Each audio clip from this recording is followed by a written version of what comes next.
নরম করা একটা দৃশ্য হচ্ছে জান্নাতুল বাকি, যেটা আমরা বাকিউল গারকাত বলি, যেখানে আপনি দেখবেন সাহাবায়ে কেরাম রাদিয়াল্লাহু আনহুমের কবর, যতদূর চোখ যায় তাদের কবর, কবরের কোনো মাজার নাই।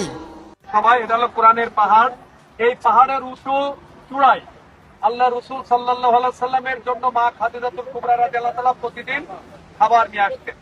আমরা দেশের থেকে ওয়াজে শুনি না, সেই পাহাড়, এই কোরআনের পাহাড়, এই পাহাড়ের মুহাম্মাদুন সাইয়্যিদুল কাউনাইনি ওয়া সাকালাইন, মুহাম্মাদুন সাইয়্যিদুল কাউনাইনি ওয়া সাকালাইন, মুহাম্মাদুন সাইয়্যিদুল কাউনাইনি ওয়া আল্লাহু আল্লাহু আল্লাহু আল্লাহ